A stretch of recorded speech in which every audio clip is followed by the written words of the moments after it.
Chattanooga, Tennessee, the undefeated Ryan Malute.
Welcome to Indio, California. Golden Boy Promotions on the air, a home away from home, about 2 hours east of downtown Los Angeles, and the headquarters for Oscar De La Hoya's Golden Boy Promotions. Bethel Duran alongside Steve Kim. A lot of fights coming your way tonight. And our first one is in the ring. Right there, you see him in the blue corner. That is Yardley Suarez, the opponent from Sacramento, taking on Ryan Martin, undefeated fighter from Chattanooga, Tennessee. Thanks for everybody joining us on ringtv.com around the world.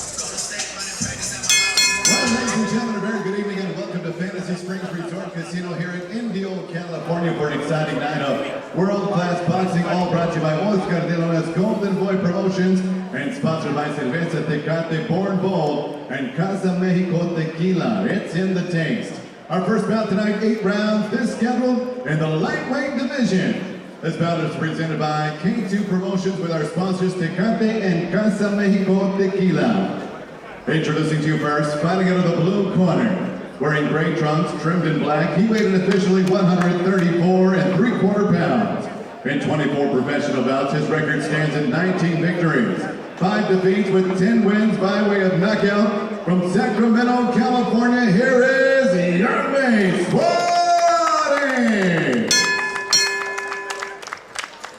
And his opponent across the ring, fighting out of the red corner. Wearing black, trimmed in white, he weighed in officially 134 1/2 pounds. In 17 professional bouts, he stands perfect with 17 victories, no defeats, 10 wins by way of knockout. Fighting out of and representing Chattanooga, Tennessee, here is the undefeated Ryan Martin. And referee in charge of the action, Rudy Barragan.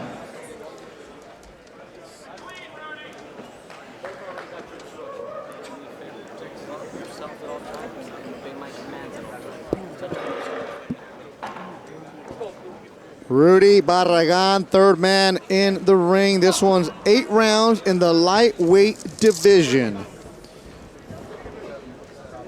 On the eve of Bernard Hopkins' final one in Inglewood, California at the Forum. Opening bout tonight, Ryan Martin, undefeated fighter. He's 17-0 from Chattanooga, Tennessee. He's in the black trunks, but he now trains in Cleveland, Ohio, does Martin. Yardley Suarez, originally born in Sacramento, California, but he grew up in Los Mochis, Sinaloa. That is where he now lives and trains. And Steve, you mentioned Los Mochis. You know some fighters come out of there. They come out swinging. Well, the ones that really stand out the most, obviously, is the Montiel family. Going back to Ryan Martin really quickly, you talked about his background. For much of this camp leading into this fight, Beto, he was up there at the summit of Abel Sanchez, helped prepare Dennis Shafikoff for his victory over Richard Comey. Got some really good work in there throughout the last couple of months. And Abel Sanchez is in his corner right now. We mentioned the name Abel Sanchez later on as our main event. Sullivan Barrera was with Abel Sanchez, no longer with him. And Barrera and Vyacheslav Shabransky will be the main event tonight in Indio, California. Good shots landed. Redness underneath the left eye of Suarez here in the first round. Is Ryan Martin, maybe that altitude and Big Bear really helping him out. He looks fresh here and sharp to start the opening round. But you look at him physically, just 23 years old. The thing that really stands out, he is built the way a lightweight should be. Tall, lean, lanky, good musculature. Only, again, a very, very young guy. Was stuck in SMS purgatory, signed with 50 Cent a couple of years ago. And basically that company has really imploded. It does not currently exist. His manager, Timothy Van Nieuwhouse, trying to work out an agreement with K2 Promotions and Tom Loeffler, who placed him on this show, which is a Golden Boy card tonight. Martin in the black trunks, nicknamed Blue Chip. Just like a blue chip prospect in football or blue chip stock.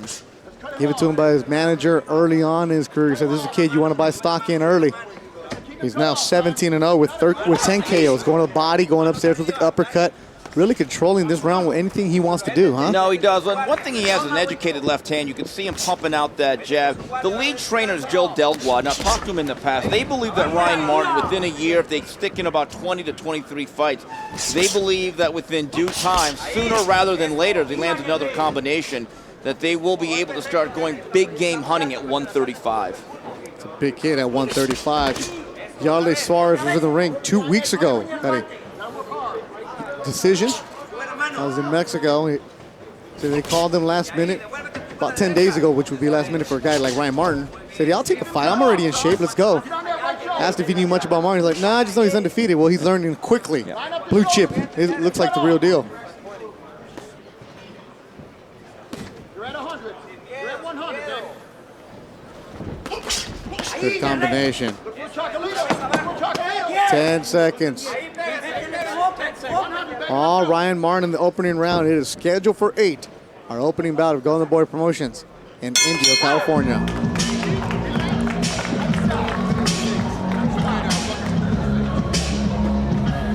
Breathe deep for me. All relax. You're in beautiful condition. Nice round. Breathe deep. All right? Stay on that jab. Keep working that jab. But we need to line this shoulder up like when you're working with Robert, okay? So that this guy can't get around the corner. All right? Let's keep him cut off. He's going to stay right-handed. We're going to keep him cut off by making sure that we don't let him go to the right, okay? We're going to pop that jab up and down and work right off of it. Mix it up. Mix up your entry. Jab to the stomach, jab to the head. Lead right hand, okay? Let's put them together. Get your way to the body, back up to the head. You're doing a beautiful job. Just keep doing it. Just keep boxing. Don't use it. And we take a look at some of the action from round number 1, Beto. You can see some of the hand speed and some of the advantages that Martin really has on Yarley Suarez. Number 1 being, not only is he technically a little bit sharper, also big disparity in speed that was shown in round number 1. Martin in the black trunks. Started boxing at the age of 8. His older brother was in the gym. He just followed his brother to the gym. You know, hey, you look athletic. Did you play any other sports? No. Boxing. That was it. And then his trainer jumped in and said, he should be a college free safety right now. He looks like he has a build. Good snapping right. Body shot. Good 1-2 from Blue Chip Martin in the black trunks. This is a name I've heard of, Steve, around the boxing. I think you've written about it a little bit. You know, when he signed with SMS with high hopes, like a lot of guys that sign with these hip-hop entities, they get a selfie and they might get a album, but they don't get much of a career. In 2015, he was basically shelved for the second half of the year. Now, fast forward to 2016, this is his 4th bout of the year. The last fought September 10th at the Forum, winning an 8-rounder against Cesar Villarraga. So I think they're getting the horse back onto the track, getting him running again. You can see the skills here. Very well built, got the requisite skill set. I think what you need now is seasoning, and I think the work he got in Big Bear this past camp, I think has been invaluable. The camp with Abel Sanchez up there with Triple G and just the work ethic from everybody. As you told me, Steve, you go around and you see professional athletes who are doing what you're doing. It just makes you push yourself. And right now, Ryan Martin is just snapping that jab anytime he wants, controlling this fight. Body work, downstairs, upstairs. More body work, and you can hear these punches landing. Yeah, and Martin is really committing with both hands, both sides, downstairs, left-handed, and also with the left hook. Beto, it has to be mentioned, during the time that he was at the summit this past month or so, the likes of Denis Shafikov, he was preparing for Coleman. Murat Gassiev was preparing for a title shot against Denis Lebedev, a fight that he won. Also, Andy Ruiz was preparing for his bout against Joseph Parker that he lost via majority decision last week in New Zealand. Suarez trying to come back with some shots, but there's nothing behind his punches because the body work from Martin's taking out Suarez. Uppercut landed by Martin. Body work. I really like the way he's going to the body here. You know, Beto, he could probably outbox him from the perimeter using his jab, but I think Martin's made a decision here. He might be trying for the late stoppage, taking some of the air out of the tires early on, really investing downstairs early to the soft underbelly of Suarez. Favorite fighter, Sugar Ray Leonard for Ryan Martin. Good hook. 10 seconds to go in the second round. Another strong round for the 23-year-old Ryan Martin.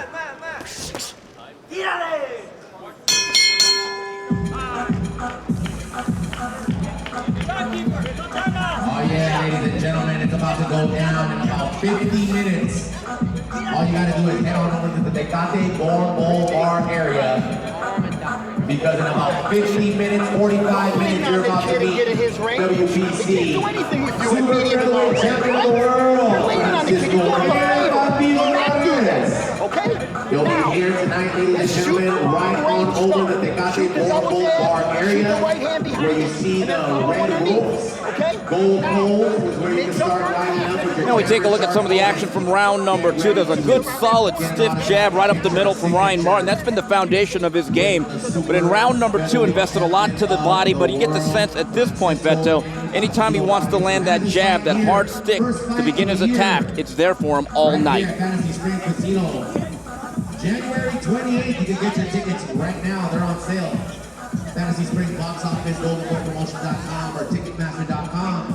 And in between rounds, referee Rudy Barragan called over the doctor. They actually stopped time. That's why this in between seems a little bit longer. They stopped time. They had the doctor evaluate Yarley Suarez, and they asked him the date twice. Then Barragan was there. The doctor said, yes, let's keep a close eye on him. Suarez's corner immediately told him, they're going to stop this fight. You need to do something. You know, keep in mind with Suarez, record of 19-5. He's a seasoned guy. On his ledger are losses to highly regarded Mark Magsayo, Andy Vences, a top-ranked prospect, Dennis Galarza, and Albert Mercado, who stopped him in 2, who at that point had a record of 14-0. So he is not a stranger to facing highly regarded prospects. And that's why that round was a little bit longer. They stopped it to get the doctor in there, so they still get the full 1 minute. Rudy Barragan, veteran referee, keeping a close eye on the young fighter Suarez. Hook landed by Martin here in the black trunks, opening up the third. And he lands those punches with authority, Steve. No, he really does. And also, in addition to quickness, I also like the technique. It's very straight, very compact, not a lot of fat on his punches. The punches, you just look at it, and they just look well delivered. I'll make up for some lost time. You mentioned it. He was on the shelf for a while.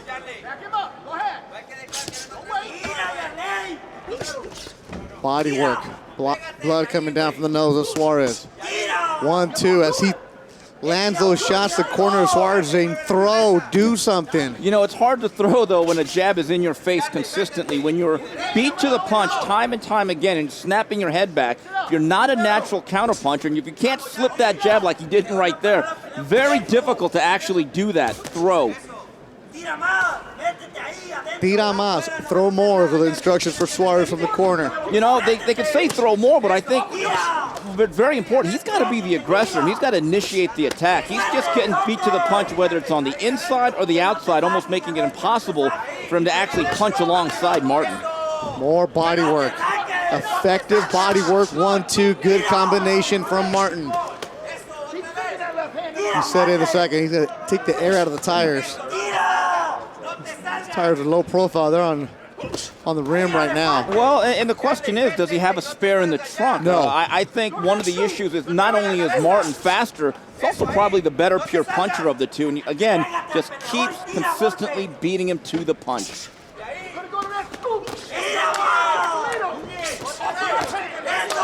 Countering with the hook is Suarez. A little bit of blood from the nose now of Martin here in the third.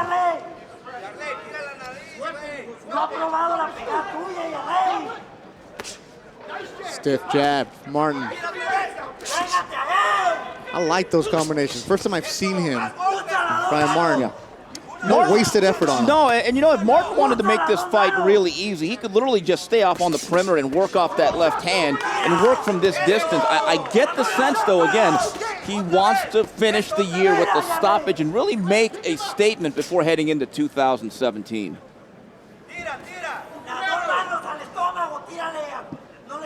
Chattanooga own Ryan Martin.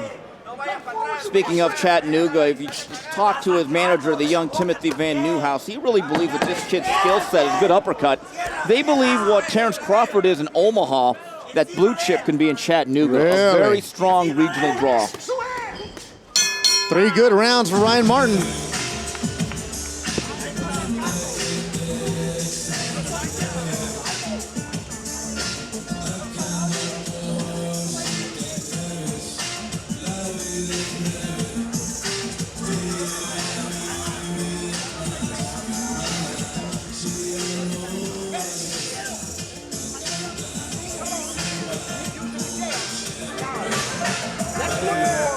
After you throw the couple straight right hands, okay? Down the pipe. Then go to the double, go to the scoop, and turn that sucker over, okay? And when you turn it over, we're going to start bringing the left hand through. And we take a look at some of the work between Martin and Suarez. Once again, another very good inning for Ryan Martin, who just simply was a little bit too sharp and a little bit too clean for Yardley Suarez here in round number 3. Theme of the night has been very simple. It's been the jab, and he's been able to consistently beat Suarez to the punch, and you see him again digging downstairs to the body, which he's done since the beginning of round number 1. We keep hearing the corner of Yardley Suarez saying, do something, throw something. How about this one? Rusito Montes, a former pro fighter, his trainer, told him, you need to be aggressive. Are you scared? What are you doing? Well, he turned around to Rudy Barragan and said, watch him. If he's not doing anything, stop the fight. And Montes looked at Suarez, did like, what are you doing? He's like, do something here. Well, Suarez, if he wants to get off, has to be the aggressor. In this tone, I'm just... And there he goes, a left hook by Ryan Martin, drops him here early in the 4th round. And Beto, the problem is in playing aggressor, you're actually going right into the meat grinder and waiting for those really fast hands of Ryan Martin. You're watching him closely. They've been doing this since the second. Keep your hands up, they're telling him. And Martin's coming in to finish it. He's coming in with vicious shots. He's game, and that is it. Uri Barragan jumps in, protects the younger Yardley Suarez, and Ryan Martin gets a 4th round stoppage on our opening bout from Indio, California. Beto, I thought that was a pretty impressive performance. As we like to say, that was the Chris Rock. He did what he's supposed to, but what do we say? It's not if you win, it's how you win. Thought from the very opening bell, he took control of this fight, was the dominant figure, and really showed his class from the very beginning, and every round widened that distance between the two. Ryan Martin fighting out a strong style, old school boxing club. That fits with him. And we take a look at the beginning of the end here for Yardley Suarez. It was this 1-2 actually missed, but that 2-punch combination, the jab right cross landed, and really started to begin to hasten the demise of Yardley Suarez, who at that point was really being swarmed by Ryan Martin, who really set the tone early. You got the sense, Beto, he was not going to be content with an 8-round decision like he had back in September tonight.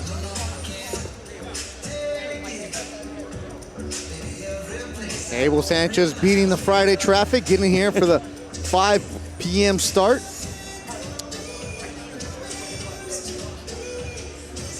And Ryan Martin was 4-0 on the year, and my understanding is that when Gennady Golovkin fights against somebody on St. Patrick's Day weekend in New York, he will be on that undercard. So, very, very bright future for Ryan Martin as they've gotten his career back on track in 2016.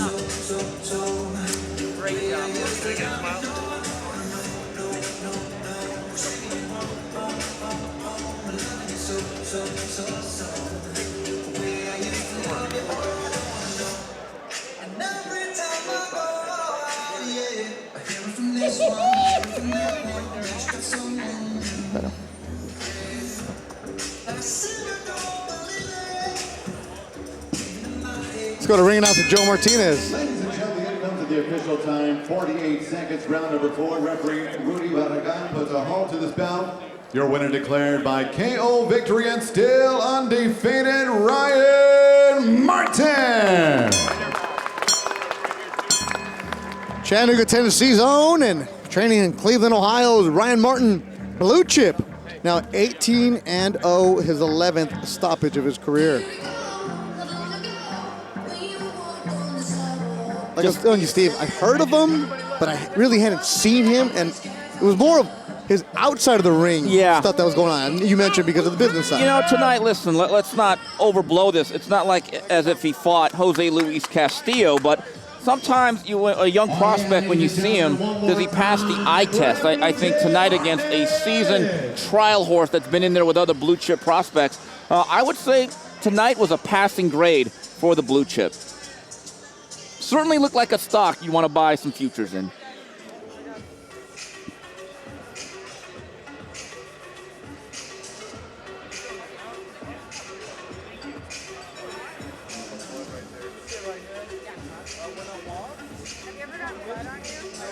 Beth Duran, Steve Kim, we're in Indio, California on the eve of the final one. Bernard Hopkins, 51-year-old Bernard Hopkins, future Hall of Famer, is the main event Saturday night in Inglewood, California at the Forum.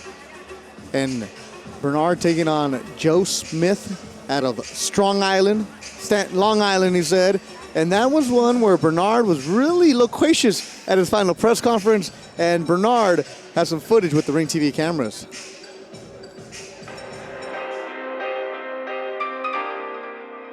I think when it's all done, Bernard Hopkins will be known as one of the greatest middleweights that came along at all times. I don't want to say that. I want the world and the public to judge me, and I can live with whatever they come up with. But in my heart, I knew that I would get another chance in life to redeem myself from what I used to be into what I am now. I can show example not only for boxing, but for people in general. Huge right hand. Bernard Hopkins has put himself up there in the list of all the great middleweights. Larry, I am the American dream. I am the American story. Undisputed middleweight world champion and former light heavyweight champion of the world, Bernard, the executioner.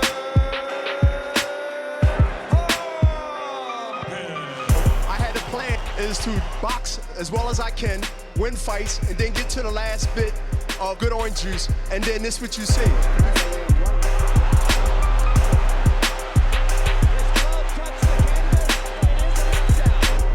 This is one of those moments that I'm there to be great. Yes, time had passed by, but not in a way I feel where I can display that one more time. Bernard Hopkins is telling people, I'm not great yet, but I will be. At 36, he still thinks he has time to get better.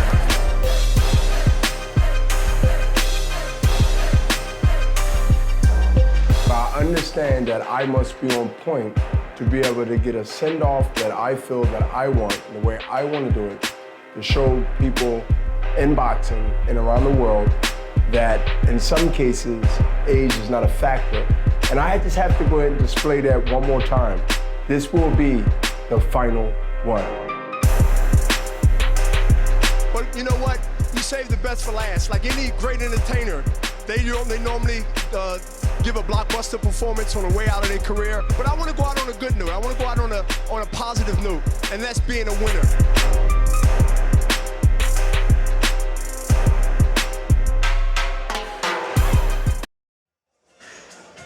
Some fighters, you say, there's no need for them to be in the ring in their late 30s. Definitely not in the 40s. Let alone 51, but Bernard Hopkins isn't your normal 51-year-old, Steve. No, he isn't. And to put this into perspective, he began his professional career in 1988 during the final months of the Ronald Reagan presidential regime. That's how old he's been around. I don't know how many people realize this, but Beto, he actually lost his pro debut to a gentleman by the name of Clinton Mitchell. Came in as a light heavyweight, took more than a year off, and then began the process of really forging a career where I believe he became one of the all-time great middleweights. Such a formidable 160-pounder, he made 20 title defenses, exceeding the mark of the great Carlos Monzon. I've known this man since about 1997, 1998. Back then, I would describe him as boxing's angry man, and I think he finishes it as boxing's wise man. Tickets still available. Go to goldenboypromotions.com and check it out. A stacked card that starts at 2 in the afternoon. Some of the blue chip prospects that Golden Boy they're going to showcase them, starting with Joet Gonzalez, Southern California's own Chimpa Gonzalez, going to be on the card. Moving towards Jason Quigley from Ireland. Ryan Garcia recently signed to Golden Boy Promotions. Yamaguchi Falcao, a fighter out of Brazil.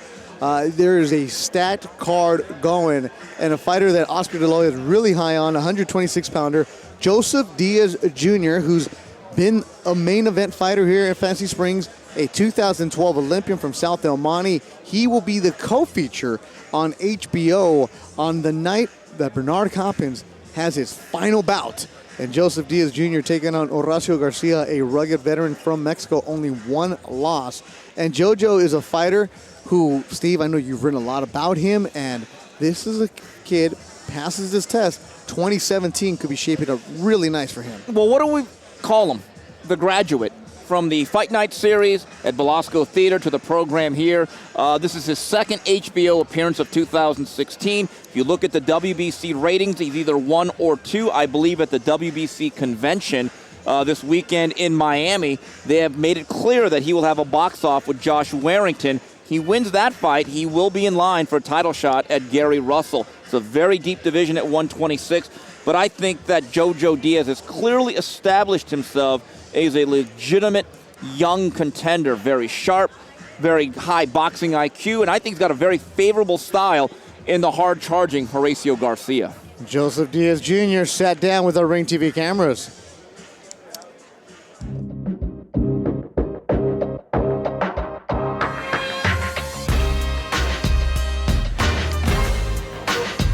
Outside the ring, I'm a very nice, outgoing guy. Very funny, outgoing. I like talking. I'm smiling all the time. The reason why I get so angry inside the ring is because I know that the person that I'm fighting is going to try to defeat me, and he's going to try to take what I want to be in life. Boxing means everything to me. Once I start competing in the amateurs, I started getting a monthly stipend, and ever since then I just got hooked, knowing that with my hands and with the skill that I have, the natural talent that I have, I can help my parents and provide for them.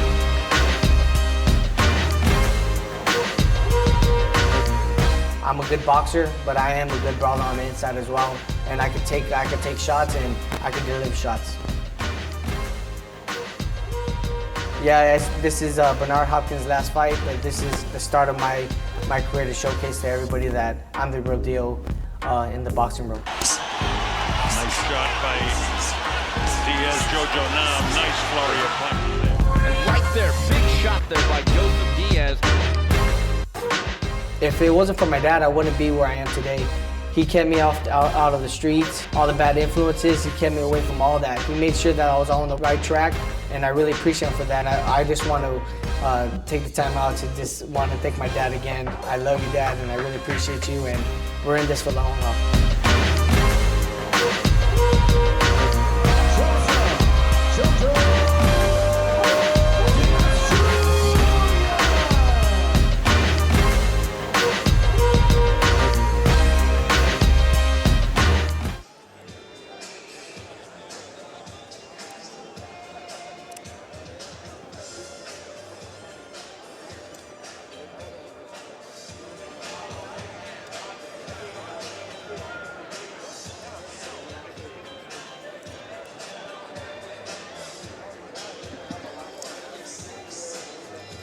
That's Joseph Diaz Jr. You can see him Saturday at the Forum. JoJo will be the co-feature as Bernard Hopkins' final one. Get your tickets at Ticketmaster.com or GoldenBoyPromotions.com. Beto Duran, Steve Kim. We already saw Ryan Martin take care of Yardley Suarez. Coming up next will be Alexis Roacha against Abraham Calderon. And Roacha has an interesting night because his older brother, Ronnie Rios, will be opening up the 7 o'clock portion against Roy Tapia. That's cool to see brothers on the same card. Yeah, and we want to explain that situation just a little bit. The co-feature tonight was scheduled to be a junior welterweight battle between Antonio Orozco and Fidel Maldonado. Unfortunately, yesterday before the weigh-in, Antonio Orozco fell ill. He fainted and he was dehydrated, taken to the emergency room. Beto, according to his manager, Frank Espinoza, He is okay. Everything is situated. He will not fight tonight. And Ronnie Rios gets a big opportunity tonight to show his wares in front of a nationally televised audience. Ronnie Rios, 26-1, Santa Ana, California.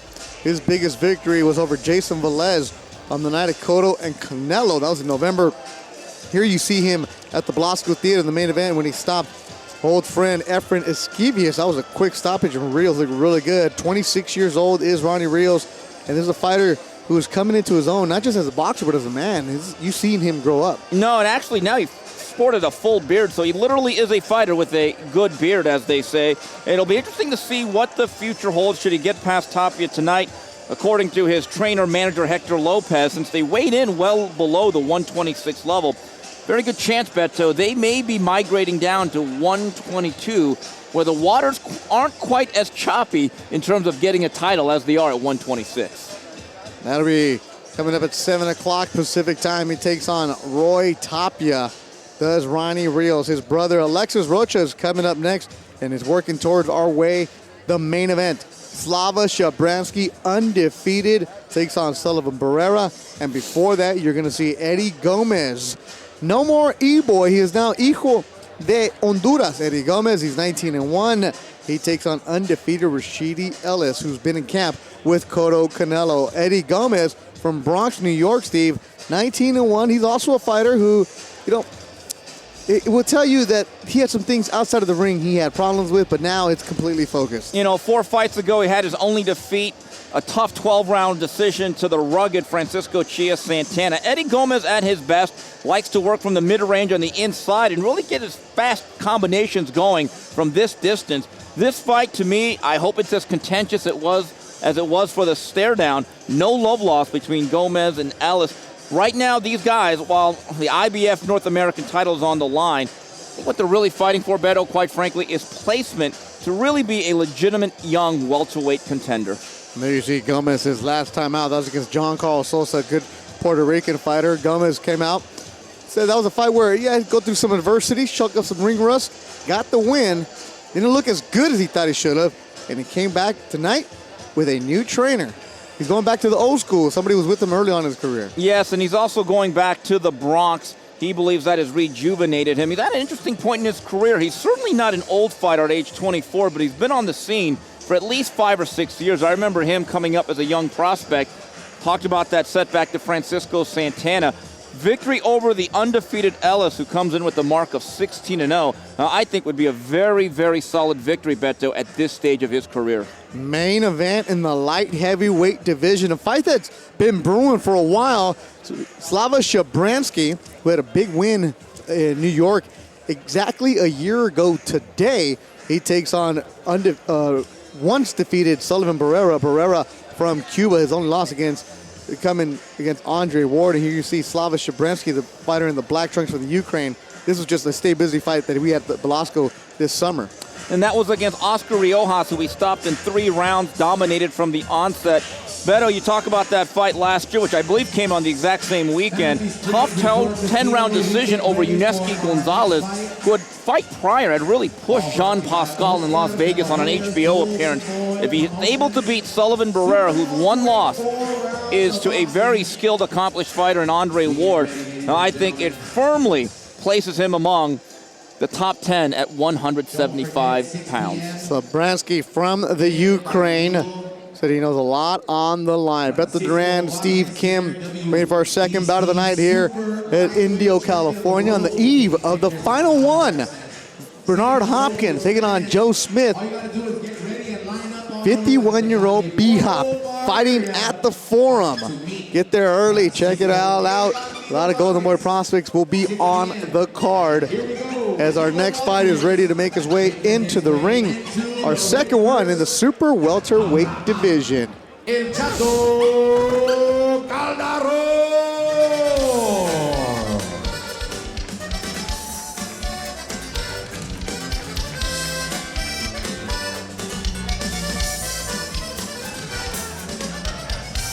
That is Abraham Calderon, originally from Puebla, Mexico, now living in Southgate, California. His pro debut was here a year ago, a decision he dropped. He was with Israel Vasquez, the former boxer world champion, as a trainer. He's now moved on, found the new home.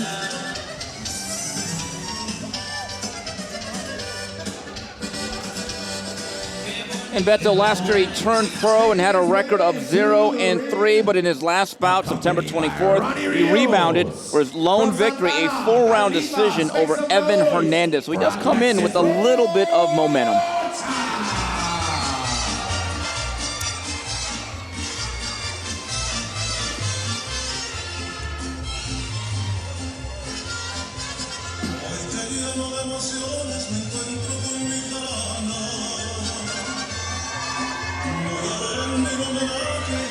Making his way to the ring from Santa Ana, or as the locals call it, Santana. Depends on who you're talking to. Alexis Roacha making his way to the ring. He's undefeated, 5-0. There you see his brother Ronnie Rios behind him.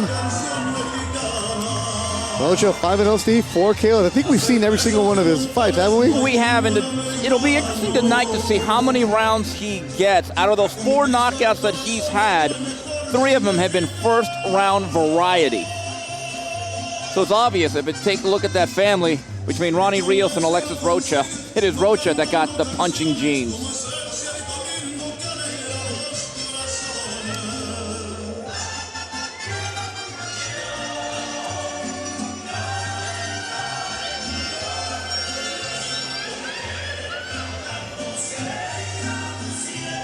And our ring announcer, Joe Martinez, is ready to go.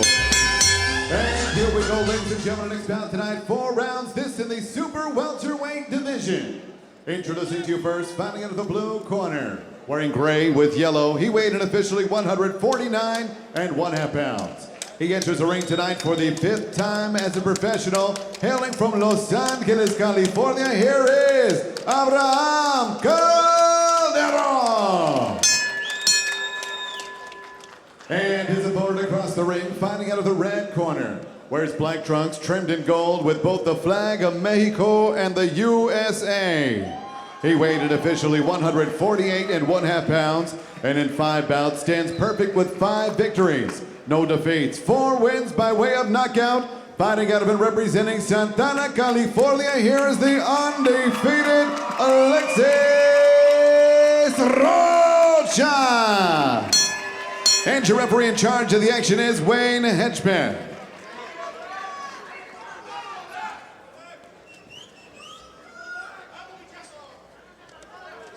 Okay, we're good here.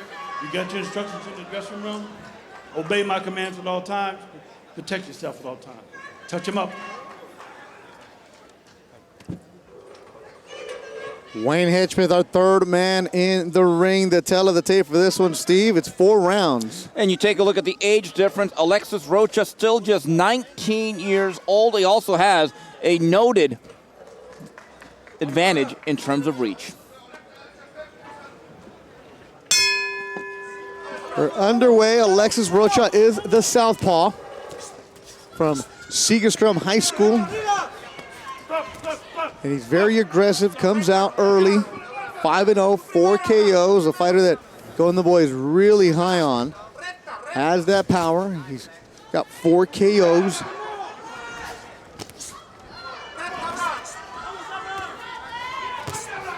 Body shot landed by Calderon. Calderon is a fighter who's fearless. He said he'll fight anybody at the 47, 52. It doesn't matter. He just likes getting in the boxing and working at it. Now training at the NGBA in Linwood. And there you see the left from Roacha. That is a heavy shot he has. And Beto, he certainly has not been hard to find for Roacha, which is kind of a double jeopardy here. One thing, he is aggressive, but at the same time, he is right in the wheelhouse of Roacha. He has not been what I would call an elusive target here in the first minute. Alexis Roacha, about the age of 12, 13, he went to the gym with his brother Ronnie because he was overweight, almost 200 pounds. Started training to lose weight, and then they realized once you shed that weight, there was a lot of power in that left hand. Took it serious with Hector, his trainer, and went to some big-time tournaments and started winning and knocking people out. Here he is as a professional at 147 pounds. Got to give Calderon credit, Beto. He certainly is not here to lay down and act like, well, just as I say that, he actually looks like he's come up just a little bit prone. It may have been a low blow. That's certainly what his body language is suggesting. But he has been right in the wheelhouse, and he's been right in the pocket with Roacha here early on. Calderon gets stung with the left. He is staying right there, Steve, in that pocket. There is no movement from him. Right, and that's the problem. He's going to be right in line with most of what Roacha's going to want to do, which is going to be punch. One thing we know about him, he has very, very heavy hands from the both sides, and he's paying a price. But I tell you what, he's making Roacha work in here in the first. He's landed a couple of his own.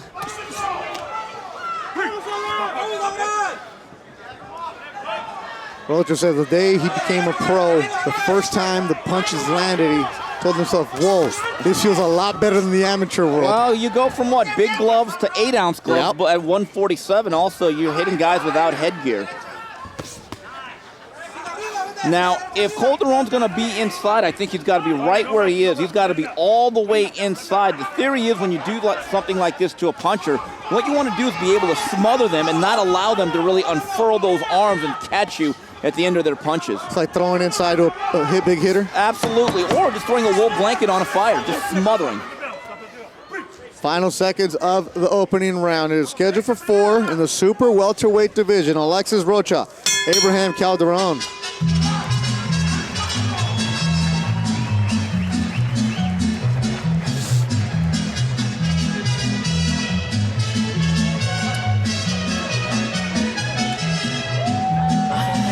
Don't forget, ladies and gentlemen, 6 p.m. That's just a few minutes away to meet WBC Super Featherweight Champion of the World, Francisco El Batido Vargas. He has a big fight here next year, January 28th, right inside Fantasy Springs Resort Casino. You can get your tickets on your way out. And look at some of the action from the opening frame. You see Roacha with the right hook. Second one misses. That's the story of round number 1, though, was really the aggression of Calderon, who may have not won the round, but he certainly made it difficult for Roacha, who was made to work here in the first 3 minutes. And we take a look, and there is that low blow that had him keeling over here in round number 1. Just a hard warning from referee Wayne Hedgepeth as we begin round number 2. Alexis, what they call him, out of TKO Boxing in Santa Ana. Alexis Roacha, mom from Zacatecas, Mexico. Thanks to Vanessa in Mid-Cities watching us on Ring TV tonight. There's always our security blanket Linus in Philadelphia watching us. Raging Babe eating cookies and watching tonight. Wepa. You're watching a youngster and Alexis Roacha looking good here through his first round.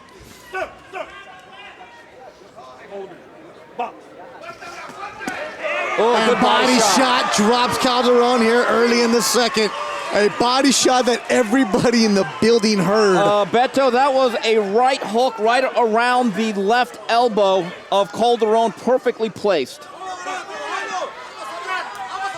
Oh, a stiff left from Roacha. More body work from Alexis Roacha, the 19-year-old.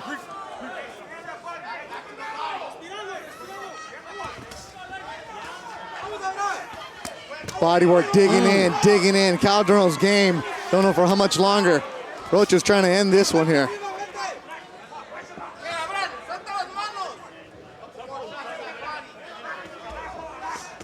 Body work, more from Roacha.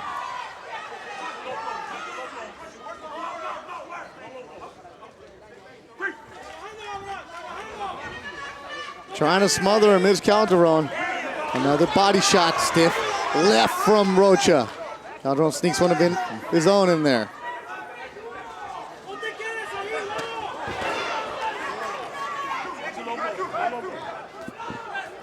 Patience right now from Alexis Roacha here in the second. You know, Beto, I think this has been some pretty good work here. I get the sense this fight will not see the distance, but unlike his other knockouts, he's actually been made to work a little bit in the lead up to this. As we mentioned before, out of his 4 knockouts, 3 of them have come in the first round. He's 5-0, 4 KOs. And the one that did go the distance, the fighter, let's just say, wasn't anywhere near Alexis' arms. Felt the power early and kept his distance. Younger brother Ronnie Rios, who will be in the ring in about an hour. Ronnie is in the corner of Alexis right now. It's more of a veteran move there by Calderon, isn't it? No, there isn't. One thing that they're going to have to work on, and Roacha, I think, again, valuable experience, learning how to work with a guy that's going to smother and tie him up. I get the sense as his reputation grows and he puts more fights under his belt, a lot of guys are going to try to do exactly what Calderon did, at least early on, smother and tie up on the inside. That left from Roacha really stings.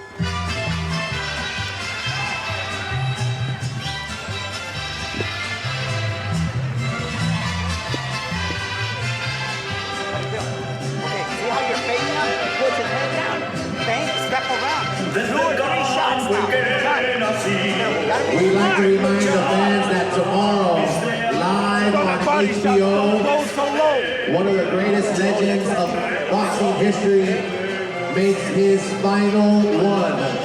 Bernard the Executioner Hopkins takes on Joe Smith Jr. And in round number 2, it was a more sustained dominance here from Alexis Roacha. We take a look at that body shot that floors Calderon in round number 2. Left-handed punch sweeping across the right elbow of Calderon, and that was the only knockdown.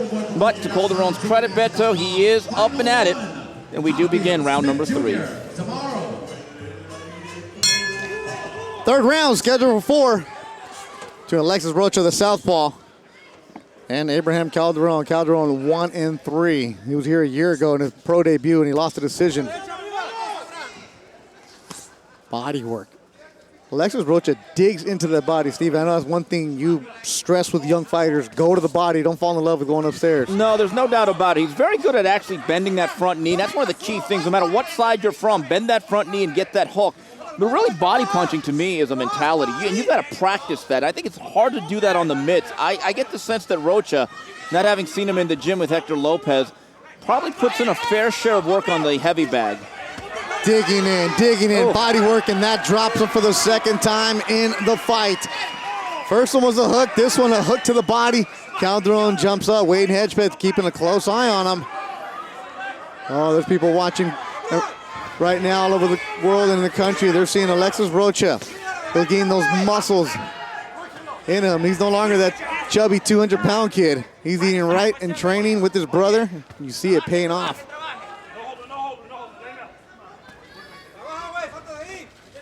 This is what you want to do during Christmas. You wrap your presents like Cynthia's and Hawthorne, and you want to watch a fighter go at it. You don't need to be at the mall. And there he is, wrapping him up. There's Abraham Calderon. More body work.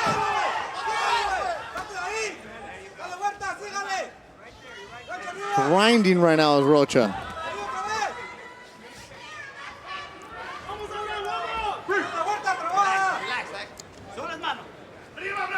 TKO Boxing in Santa Ana is where Alexis Roacha is at. As are the Flores sisters who work out there. A lot of fans coming up from Orange County making some noise for Alexis Roacha. There's a good fan base building for him with a fan-friendly style. Yeah, and keep this in mind, he's only 19 years old. I get the sense with Golden Boy, there's not going to be a rush for him. It's going to be a long while before I think he's really tested. But I think tonight's been good work. He's learned a few things. I think creating distance and creating space on the inside as he looks back at this tape along with this trainer, there's some things to work on. And I think it's the first time a guy's really been able to do that. And again, there's a nice little counter hook to Calderon. Calderon has been sneaky the last minute or so. 28-year-old Abraham Calderon from Puebla, Mexico. His game. Keep your hands up. Hands up. Dropped twice. It's right back up. 10 seconds to go in the third. It is scheduled for 4. Blood coming down the nose of Calderon, who went down here in the third.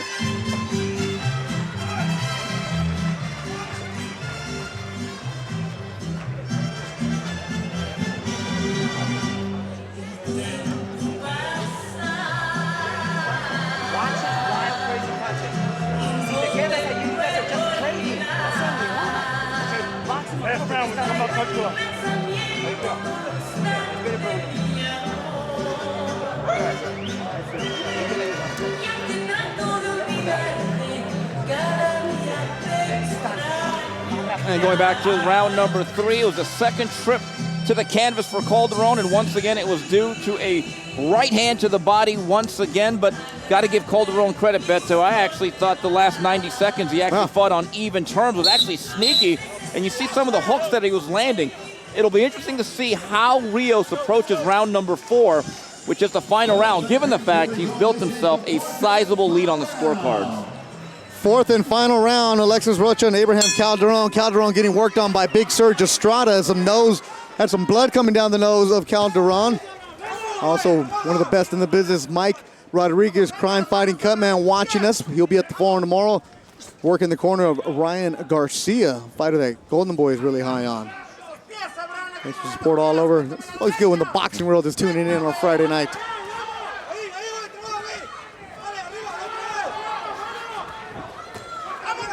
Calderon went down in the second and in the third. Turn him, turn him, turn him. Yet here he is, Beto, fighting in the fourth.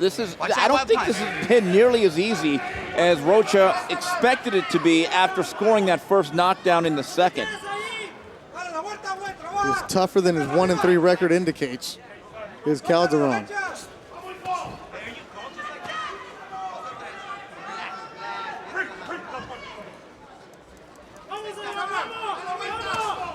Turned pro last year at the age of 27, late to get in his career. He started boxing late in his life. Always liked it, but they wouldn't let him as a kid down in Mexico, did Calderon. Finally, he said, I'm old enough, I'm doing it. What a way to earn a living. Stepping in there with Alexis Roacha. Good 1-2 from Roacha. More blood from the nose of Calderon. And you hear the Alexis Roacha fan club getting a little antsy here. They're not used to seeing their guy in the fourth round. No, they're not, but this is a valuable experience. He's only been to distance once, and we mentioned again, out of the 4 knockouts, 3 of them have come in the first round. I think, again, I'm making an assumption here, it's the first time he's actually floored somebody that's gone the distance. I think that type of stuff is valuable. So we've seen all his fights here on Ring TV, and guys go down and it's like, oh, wait a minute, that was low, that was low. Well, it wasn't low. Well, if they don't call it, it isn't. But that was certainly south of the border. That was a little bit, well, Wayne Hedgepeth warns him now. Warned him after he landed a couple more.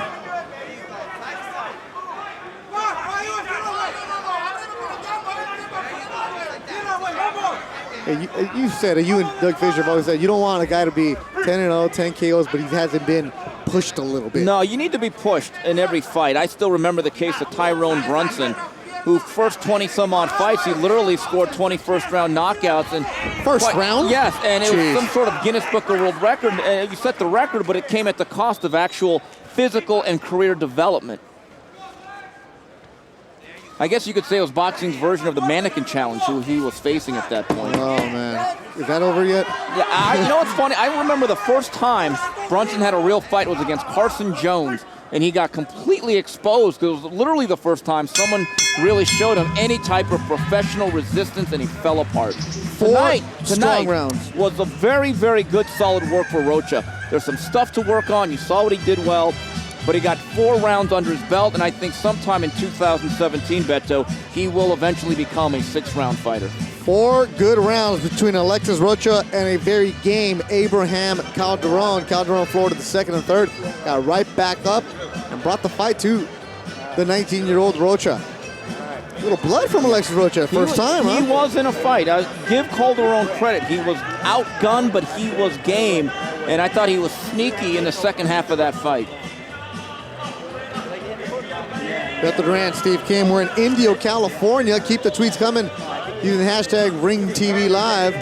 We will check them out. And if you're driving on the freeway right now, we know you're listening. You're not watching us. Eyes on the road, people. Eyes on the road. Safety first. And second and third. It's Christmas time. You can have your tamales, your champurrado, your abuelita chocolate, But it's always good. You can get yourself a margarita if you want. Sit back, enjoy the fights. Coming next will be Virgil Ortiz, a fighter from Dallas, Texas. Actually, correct me, Grand Prairie, Texas. Near Dallas. Because I know you guys are watching out there. He takes on Nestor Garcia. Then it'll be Javier Padilla, Jose Mora, And at 7 o'clock, it's Ronnie Rios, Roy Tapia. After that, Eddie Gomez, Rashid Ellis. And the main event tonight, Slava Shabramsky and Sullivan Barrera.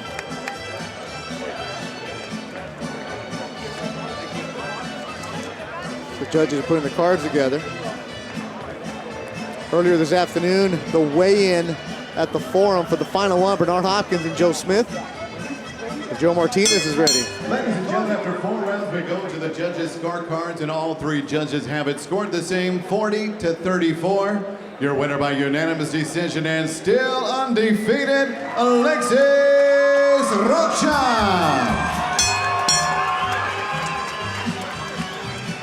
Had to earn it. Dropped his opponent twice, but he went the distance. Alexis Roacha. Let's look at some of the highlights, Steve. Yeah, and Alexis Roacha went to 6-0, and I think that was a very good term. I think it's apt. He certainly had to earn it. Looked like it was going to be an early night to begin with as he floored him in the second. But again, I think this is part of the story. Calderon, in the late stages of this 4-rounder, was actually very game and live, landed a few punches that bloodied the nose of Roacha, goes to 6-0. And he did land a shot or two below the belt. Story of the night, though, and preferred choice of weapon was the left hand to the body. Those were the 2 shots that sent Calderon down to the canvas twice. Beto, he was 6-0 in 2016. I think there's a strong possibility that he has the same type of activity leading into next year. Keep this in mind, though, still only just 19 years old. But that helps a fighter like Roacha, right? When you knock down an opponent and he gets up. Well, that's what's going to happen at the higher levels. When he starts going to the 6, 8, 10, and eventual world-class levels, if he advances that far, they have the temerity to get up and actually fight back. How dare they? How dare they? But this is the life of a professional prize fighter. But Roacha is a guy to look out for. 19 years old. I think he's got a fairly high ceiling. There you see coming in our next fight, Nestor Garcia from Ciudad Juarez, Mexico. Javier Razo, Golden Boy matchmaker with a towel around him. Upset about his Rams. Still shows up to work. That's a professional. Making his way into the ring, the undefeated Virgil Ortiz Jr.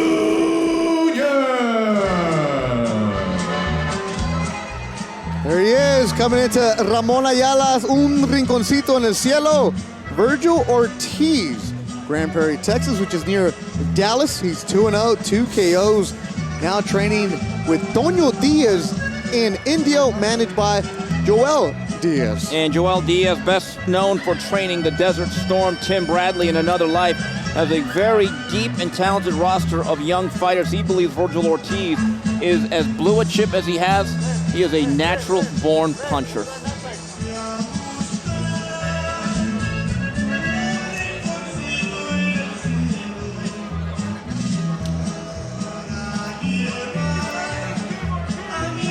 And Joe Martinez is ready to go. Joe? And here we go, ladies and gentlemen, the next bout tonight, 4 rounds, this in the super lightweight division. Introducing to you first, fighting out of the blue corner, wearing red trimmed in black, he weighed officially 139 1/2 pounds. He makes his second appearance in the ring tonight as a professional from Ciudad Juarez, Mexico. Here is Nestor Garcia.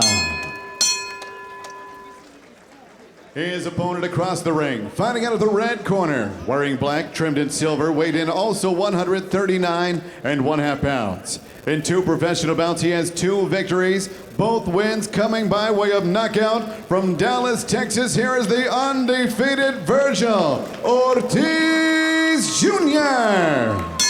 And your referee in charge of the action is Eddie Hernandez. Ortiz. All right, listen, gloves. Gentlemen, I've been over the rules with you both. You know what I expect. Touch gloves. Good luck. Eddie Hernandez, third man in the ring tonight for our third fight. Tell of the tape, Steve Kim. And what really stands out about Virgil Ortiz is his size, tall, lanky puncher, has that classic puncher's build.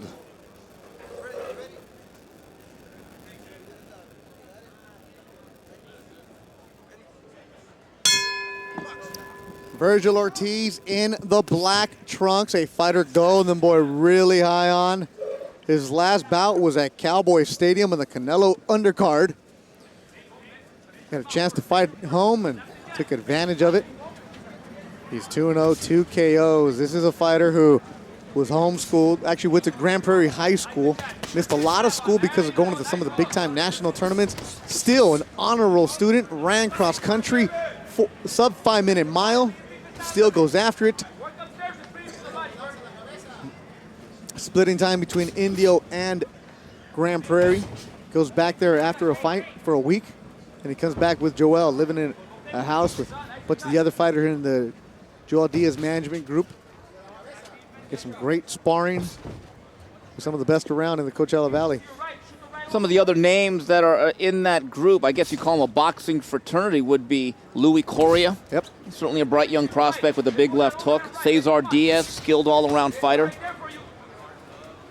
One thing you notice about Ortiz immediately outside the size and the frame, does a nice job of keeping his hands up in a nice defensive posture. Does a nice job of blocking and deflecting. Does a lot of catch and countering, as you notice. Not a lot of head movement. He's not going to slip and counter, but he's going to catch, deflect, and then shoot back his own punches. Ortiz plays the guitar, self-taught guitar. If Doug Fisher was here, he'd love this. His favorite song that he can play, Fade to Black, Metallica. Self-taught, he's a YouTube musician.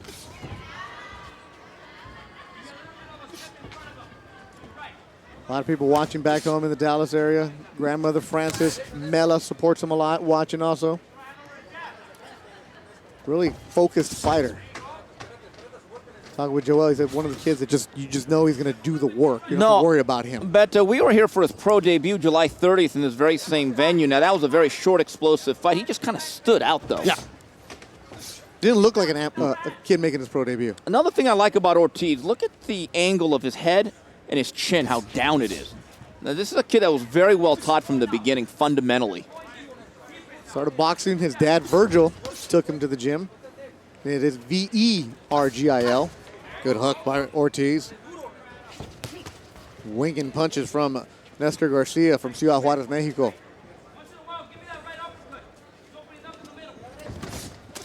Upstairs, good combo. Stalking his opponent is Ortiz. You see the eyes, and there he goes down. And that was a jab that stiff caught, one, huh? Right, it caught Garcia coming straight in. And I don't know if he's getting up from that one. Eyes are closed, and it is over. A first-round KO for Virgil Ortiz. He's now 3-0 with 3 KOs. Beto, just as it seemed though we're going to see a milestone, Virgil Ortiz in round number 2, Garcia got caught coming in, and it looked like a jab that was turned into a short hook. Wow, that's exactly what it was, kind of a half jab, half hook. He does a nice job of stepping back a half step and just shooting back from the front side. Punchers are born, they are not made, Beto. I like to say, and look at that damage already. And that was from what, 2.5 minutes of work from Virgil Ortiz, who now moves to 3-0. Nestor Garcia, 27 years old, game. But wow, he felt the power. Oh, yeah, like a little bit of a hook, kind of. You know, a lot of Russian fighters will throw it like that. It starts off as a jab, but at the very end, if you could twist the elbow, it does become a bit of a hook. Boy, Joel Diaz is dressed for the occasion here. Look at that. Yeah, he's working HBO Latino tonight. He's a well-dressed man. Ready, Grandma? Sharp-dressed man, huh? There it is. So I think Virgil Ortiz, 2017, Beto, is certainly a young kid I'd like to see more of. 3 up, 3 down, has not seen round number 2. He just seems to have that look, and again, only 18 years old. And he will be fighting, scheduled to fight, January 28th. And we'll be back here. Main venue. On the undercard of Francisco Vargas, and also Takashi Miura will be on that card. Not against each other, but they'll be there. And look at the man. You know when you don't worry about your expensive suits when you come and take off the gloves. That means you can just wear your tie and throw it away once, huh? Wear it once, throw it away.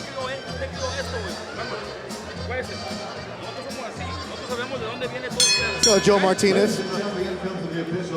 3 minutes, round number 1. Referee Eddie Hernandez reaches the count of 10 for your winner by KO victory, his 3rd consecutive victory and 3rd straight knockout win. He is still undefeated, Virgil Ortiz Jr.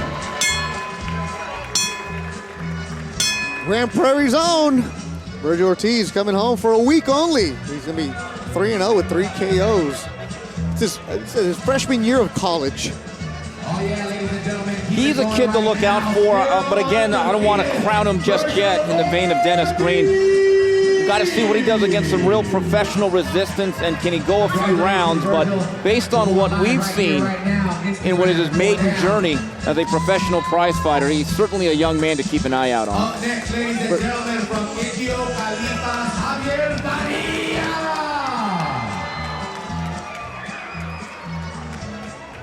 Y'all get ready for the upcoming Final one, Bernard Hopkins, Joe Smith, a stacked card at the Forum, and 2 fights will be available on ringtv.com. We'll be able to stream 2 of them for you.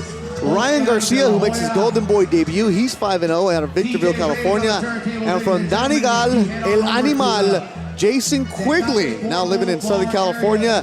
He's a fighter who's a lot of action-packed. A lot of fans in Ireland have flown across the pond to check him out.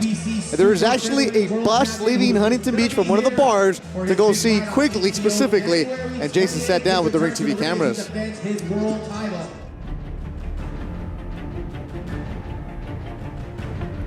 Yeah, really excited to be fighting in the Forum in Inglewood. It's going to be a great night. It's a stacked undercard with the likes of Bernard and all those Golden Boy prospects as well. It's going to be something very special. I'm very delighted to be coming off a great victory in my last fight against the top-ranked opponent in James De La Rosa. First time going 10 rounds, first time ever to go past 5 rounds in my boxing career, and then with such a great opponent. It was his first 10-round fight, and it went to decision. You know, I was very relaxed in there. I was very controlled, very comfortable. That's what I gained from that fight. I gained a lot of confidence in going the distance. He won every round, and he won by unanimous decision, so I was happy. I controlled the pace, I controlled the tempo against an experienced guy over 10 rounds, and now it's time to step it up again and take it to another level on December 17th. In camp for this fight, you know, we've had a great training camp as always. Me and Manny and my other coach Edgar, you know, we've worked so hard as always. That's our job. We're meant to work hard, we're meant to grind. And nobody grinds as hard as me and my coaches here in this gym. And that's why I'm so confident, and that's why I'm so hungry and determined. And I'm going to put on a sensational performance and show you the end product on December 17th. Working extremely hard for this fight. He's focused, he's ready to go. My opponent for December 17th at the Forum is guy Jorge Melendez from Puerto Rico. Very good, very experienced fighter, brings a good knockout percentage to the table as well. Nobody has trained as hard as me, nobody has prepared as well as me, and nobody wants it as much as I do. Whenever I step through them ropes, that man across the ring is there to take something away from me that I've worked so hard for, and I'm not going to let any man do that.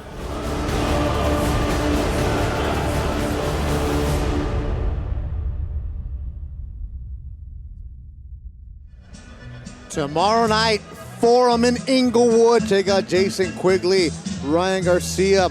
It all gets going at 2 o'clock with Joette Gonzalez and Chipa Gonzalez, Ivan Delgado. A lot of the Golden Boy fighters finishing the year strong from the Forum. Go to get your tickets at Ticketmaster.com or FabulousForum.com or Golden Boy Promotions. Check it out. Bethel Duran, Steve Kim. We're in Indio, California. This is what Golden Boy did today to make sure that, you know, you get the quality exposure. You want to check out the Virgil Ortiz, Alexis Roachas, and of course Slava Shabransky. As soon as that weigh-in was over in Inglewood, where Doug Fisher was hosting, Steve, they packed up a bus and they brought the media, they brought the bosses. Oscar's here, HBO bosses are here. Everybody's here to check out the stars for tomorrow. And keep the tweets coming using the hashtag RingTV. Oh, we're gonna look at the camera. All right, well, I'm actually sending a tweet about Virgil Ortiz. I'm Bethel, that's Steve Kim right now. Thanks for joining us. Keep the tweets coming using the hashtag RingTV Live. This is a perfect opportunity for us to check in with Steve Kim's news and notes, which is always fun. And what do you have right now, Steve, that's leading the way? The big story is that Chavez, who came back last week, junior, against Dominic Brish, 10-round decision, there is talk, and it was confirmed by Eric Gomez, the president of Golden Boy Promotions, who's here right now. They are talking about a Canelo-Chavez fight for May. But keep this in mind. They want to do a catch weight of about 164 or 165. Julio Cesar Chavez has not been that low in 4 years. That's since his fight against Sergio Martinez, September of 2012. Eric said, we are talking, but they are still a ways apart. Now, I also asked him, does this mean that it will preclude a Golovkin fight? And he said no. The plan is, and again, you want to make God laugh, make plans, to fight Canelo and Chavez in May. Then in September, should Golovkin win again in March, hopefully against Danny Jacobs, you have a fight. Again, those are the best laid plans of mice and men. And you want to check out Steve Kim's tweets about this, check out Steve UCN Live, because right now you say it, but do you really believe it, Steve? You know, it's interesting. That 64 is what throws me off. Well, let me just say this. I saw pictures of Chavez at 68, and he looked like a prisoner of war. I think it's a very difficult. If you look at Chavez's lower half of his body, it's very big. For all the heat that he takes for his lack of physical conditioning. He's a tall kid, He's right? actually a tall kid with the thick lower part of the trunk. I mean, he's a thick guy. I think, well, really his optimum weight might be 175, but he's made a living off of facing smaller guys as he squeezes down into lower unnatural weights. Now, you still have to negotiate a rehydration clause. What if the penalties if you don't make the weight? And we still have to be very honest about it. There's still political factions involved here that don't really break bread all the time. Ever. Right, and we still have a certain litigation that's going on. But this is a money-winning fight. That fight right there is an ATM on Cinco de Mayo weekend. Kidding me? You do Chavez and Canelo, that is Mexican Palooza. Okay? Tonight's main event, you talk about 75, Slava Shabransky, Sullivan Barrera. That's an interesting division also. Kovalev Ward are there. And I think the winner tonight stamps himself as a top-tier contender. And I talked to Manny Robles, the trainer of Shabransky, and I said, how much do you think this mean wins? And do you gauge it against how Andre Ward handled Sullivan Barrera? And he said, absolutely. It's not if they win, but how they win will be very, very telling to Manuel Robles in terms of how quickly can they go. Are they like an Alexander Govstik, who was very, very impressive in stopping Isaac Chilemba November 19th? He has certainly taken the fast track and become a legitimate contender at 175. Now, again, if a guy like Shabransky wins tonight, I'd like to see him fight a Jean Pascal who fights this weekend, as again, another measuring stick as to where he really stands within this division. I like that. You bring up Canelo and Chavez, and you said ATM. It's also good for the Twitter, because you guys blew just up my Twitter right now. And the comments to Duran Sports and Steve UCN Live are pretty good right now regarding that one right there. Well, and I think tonight's a real fight. Yeah. You got two real big-size 175-pounders. Legit. And Sullivan Barrera, after the weigh-in, told me, Mr. Steve, because he actually does call me Mr. Steve, Really? he says knockout, and he put up 5 fingers. Mr. Steve. Mr. Steve. Here's 5 fingers. Very and here's respectful. Shabransky with our Ring TV cameras. Mr. Steve.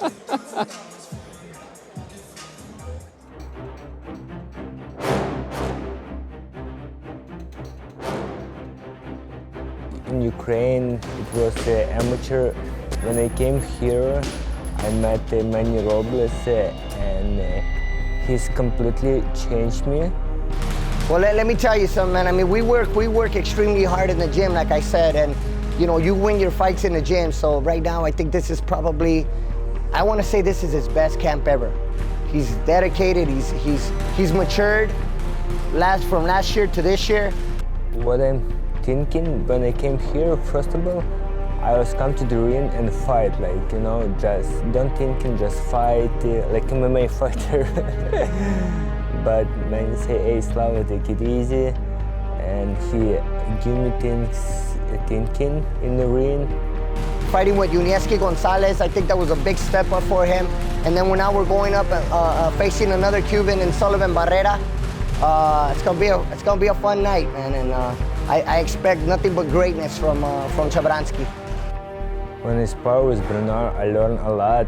So he helped me, and after every sparring we sit and he shared with me what he knows, and I'm so excited. I was in training camp before he fight with Kovalev, And now what I want wish Bernard make a best final one.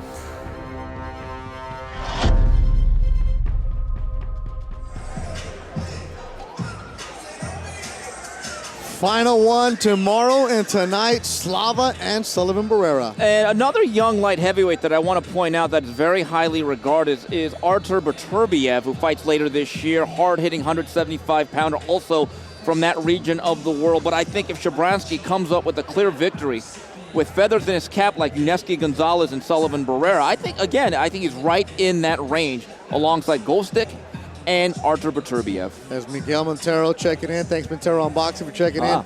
Interesting comments regarding Steve's commentary. He's a skeptic.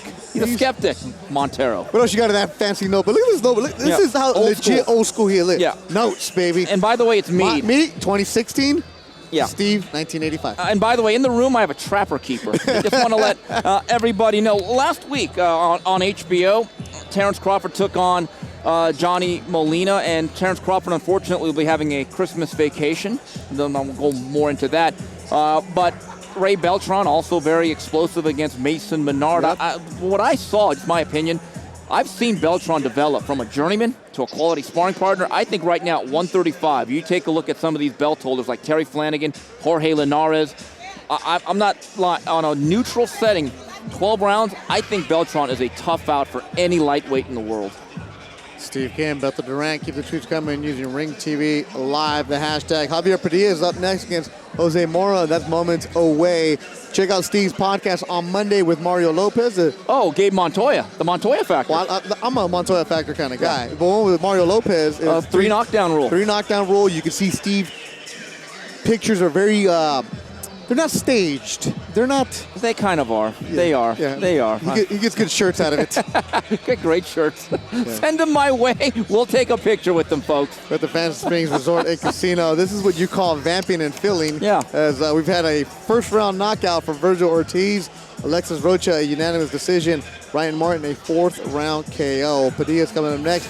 And at 7 o'clock Pacific time, Ronnie Rios takes on Roy Tapia. It's a good battle in Southern California.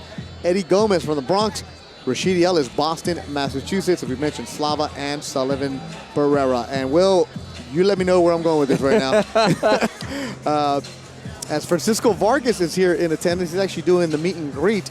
We're back here the January 28th, right? Yes, January 28th. Him and Takmir are going to be in a co-feature on HBO's Boxing After Dark. Now, the WBC has ruled the winner of those two fights will eventually meet. And keep this in mind, I believe Vargas and Miura against the likes of Mickey Roman and Miguel Burchelt. I believe that they will win that fight.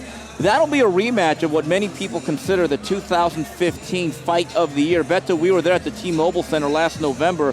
Takmir seemed to be in full control against the very gutty Francisco Vargas, who turned it around, I believe, with one big left hook in the 8th round and scored a big victory for the WBC 130-pound title.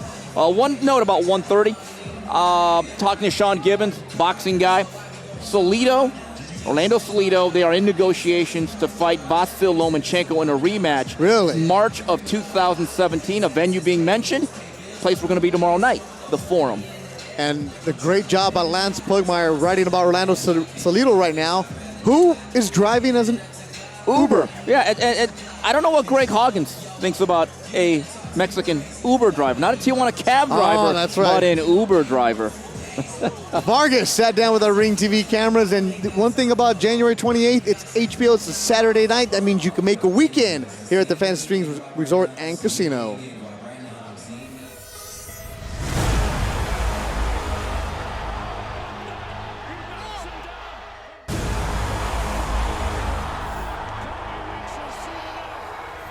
My goodness. This is a fight. This is not a boxing match.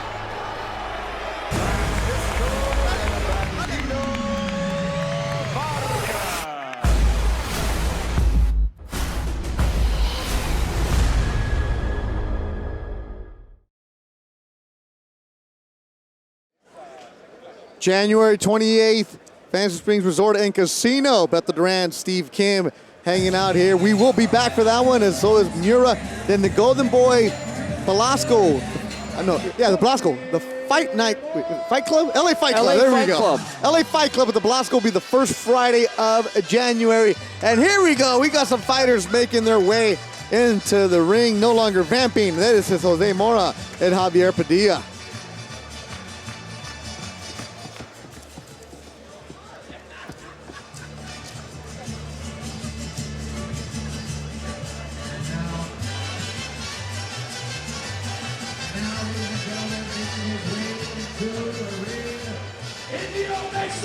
That is Jose Mora from Tijuana, Mexico.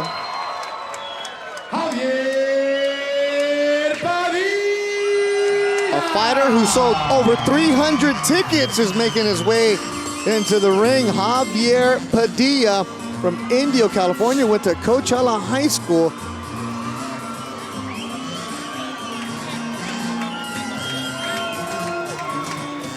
And that is still Mora on your screen. I guess there's no camera on Padilla. Well, Padilla, there you see him wearing a tejana. That tejana actually belongs to his grandfather. There it is, Juan Padilla. His grandfather gave him that tejana. Said, this is what I want you to wear when you make your pro debut. He did, got a KO, and he's gonna wear it every single fight in his professional career. And his grandfather is actually here in attendance watching his grandson.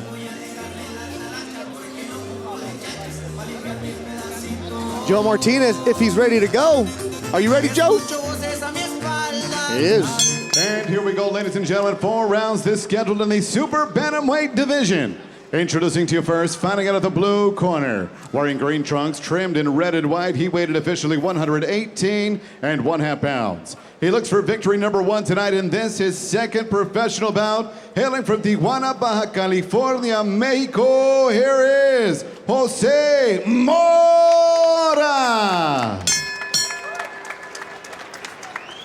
And across the ring stands his opponent, fighting out of the red corner. Wearing white trunks, trimmed in black with both the flag of Mexico and the USA. He weighed in officially 122 pounds even, and in one bout has a victory. That coming by way of knockout. He fights out of and represents his hometown of Indio, California. Here is Javier Padilla. And your referee in charge of the action is Wayne Hedgeman. All right, we good here. You got your instructions in the dressing room. Obey my commands at all times. Above all, protect yourself. Touch him up. Wayne Hedgeman, third man in the ring, is ready to go.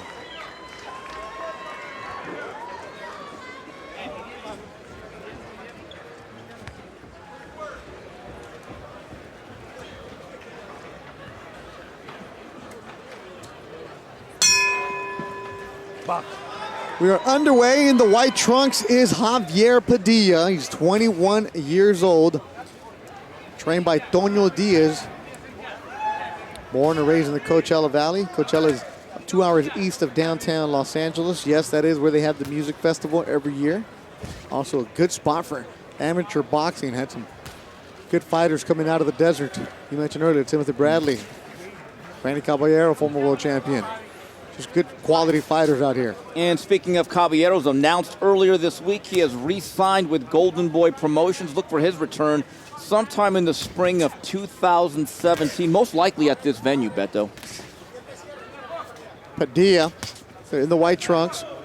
Soccer player growing up. At the age of 12, walked into the Boys and Girls Club, the Indio Boys and Girls Club. Started boxing. He never left that gym. His dad actually took him because he was on his way to soccer practice and was getting beat up inside the gym the first time he sparred.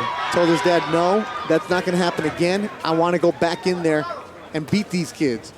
Said he got beat up for a while until he figured it out.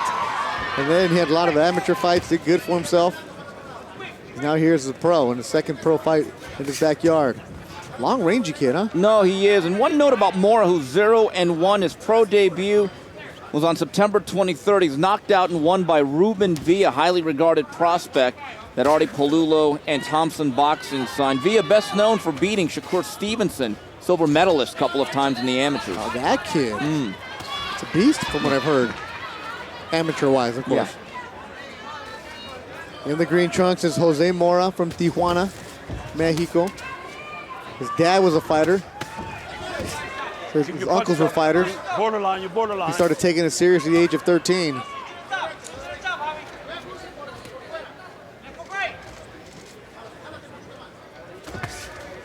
The shot landed. Good right. Good left. That stuns Mora. Following up is Padilla. Mora is down here in the first. That left got him quick. His legs buckled. 5, 6, 7, 8. He's up with 35 seconds. He's backing up. Hedgepeth is really keeping a close eye on him. His eyes are glazed. He's looking to the corner as Mora. Padilla's coming here. He's stalking with 25 seconds to go in the first round. Good right. Another good right. Body work from Padilla. And down goes Mora for the second time in the round. Looking to the corner is Mora. 6. I don't know if he's going to get up from this one. 8. He's trying. 9. Can you continue? Takes a deep breath. And the bell. Knocked down twice is Mora. Good round for Javier Padilla. What a first round. How about it, Team Padilla? You want me to let him get his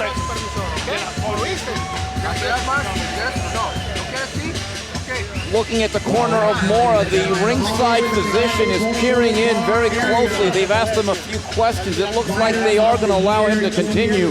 But Beto, starting with that left hook, he seemed to be out on his feet more. This is the punch right here that really changed the course of this whole round, perhaps this fight. In fact, here's that left hook coming up right there.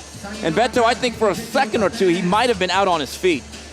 Fighter of the year, fight of the year, 2 years in a row. Never been done by a fighter in the history of boxing. Javier Padilla didn't even ask for a stool. He stayed on his feet. The doctor's going to check out Jose Mora here. Especially with a young fighter, take every precaution possible.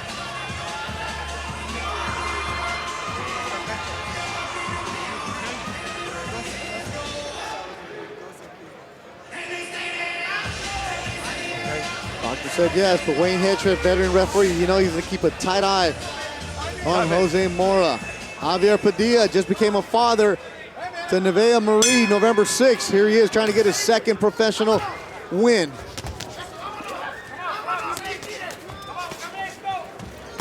Body shot from Padilla. Right hand again. But if you're Wayne Hedgepeth, first hard shot that lands on Mora, I think you wave it off. Yep. I don't think there's really much point in letting a young man like this really take a sustained beating in there. And Wayne is right there. Body shot right from Padilla. Mora deflecting some of them. Whoa, big swing and a miss. Good right, strong right. Padilla is looking strong there. And down goes, and it is over. Wave it off. Wayne didn't even count that. He's like, no, it is over. Javier Padilla in his second professional fight, another KO. Beto, I think discretion is a better part of valor, especially for Wayne Hedgepeth. I think he did the right thing. It would have been academic. You could have given him the 10 count or beyond. I don't think there's any use for this fight to go on any further. And the Tejana go back on. His grandfather Juan Padilla happy about that. Javier Padilla spars with Diego De Loya, Virgil Ortiz, Joseph Aguirre. So you know you're getting in some great work at the Indio Boys and Girls Club. That's your fighter right there, Indio. Let him know, Indio. And right here, that right hand bouncing off the head of Mora. Fight dominated from the very onset by Javier Padilla, and after that knockdown, Wayne Hedgepeth didn't even begin the mandatory 8 count, and Javier Padilla runs his record to 2-0, scoring his second stoppage.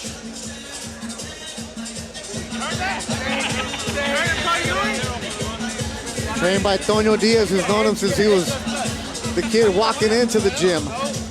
Joe Martinez is ready to go. You ready, Joe? Yeah, you are.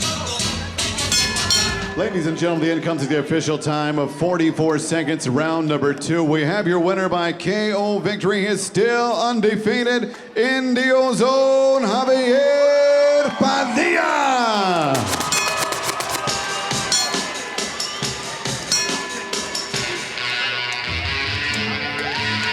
21-year-old, new father.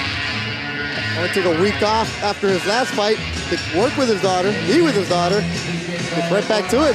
You got to buy some diapers, got to buy some formula. You got to get some knockouts, and that might be a fighter we see back here January 28th. Well, ladies and gentlemen, right now is a good time to head on over to the bar area. Get yourself Three more fights here in Indio, but Saturday night, the Forum in Inglewood. Go to goldenboypromotions.com, buy your tickets. Final one, 51-year-old Bernard Hopkins in his final fight will take on Joe Smith. Tickets still available. Go and get them. You don't want to miss history as Bernard Hopkins calls it a career. Truly a throwback fighter. And you take a look at the breadth of this career, which began in 1988. Beto, he has a record of 55-7-2, 32 knockouts, then a 64 professional bouts. Beto, looking at boxing now moving forward, I'm not so sure how many fighters we'll see that have that many fights moving forward. Guys don't fight as much, guys aren't as active, guys don't want to fight as long. I think Bernard Hopkins, in many, many ways, absolutely is a throwback. And the weigh-in day got a little bit contentious. As Bernard, he's been very loquacious. I don't know if you know, but he likes to speak. Yeah. But the weigh-in from Inglewood was a good one this afternoon. Hi, I'm Talia Rodriguez, and we're here at the Fabulous Forum in Inglewood, California for Bernard Hopkins and Joe Smith's Final One weigh-in. Let's go in and check out the action. Diaz 126 even, 126 for the champ, 125 3/4 for Garcia. I had a tremendous training camp. I trained very hard. I had an 8-week training camp. Yes, it's Bernard Hopkins' last fight, so I want to make it special for him and give to all the fight fans that are tuning in on HBO and live at the Forum an amazing fight. This co-main event is going to be an epic fight.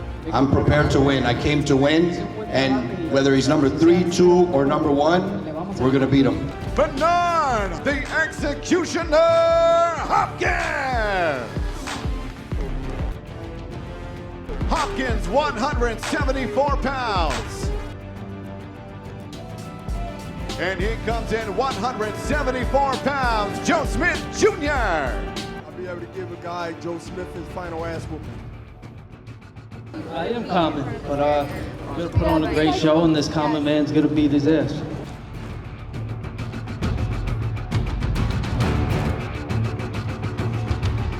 So there you have it. Those were some intense face-offs. You do not want to miss all of the great action tomorrow here at the Forum in Inglewood, California, December 17th. Don't forget to get your tickets.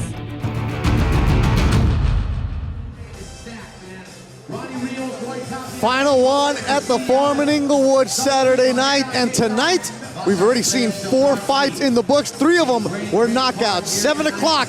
Check it out on HBO Latino. Wait up for your boy. I'm about to throw out the autograph sign glove. I'm about to throw out t-shirts. I'm about to throw out posters. So get ready right now. Your boy Tattoo. I'm in the Christmas spirit. I'm in the feeling of giving back right now. So I'm gonna get y'all hyped up in just about a couple minutes. DJ ready, big boy neighborhood. Let's go.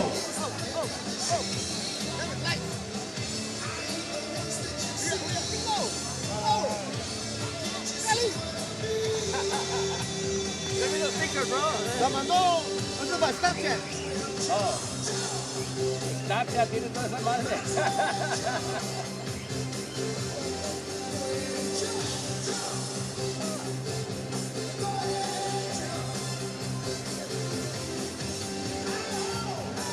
Who said that?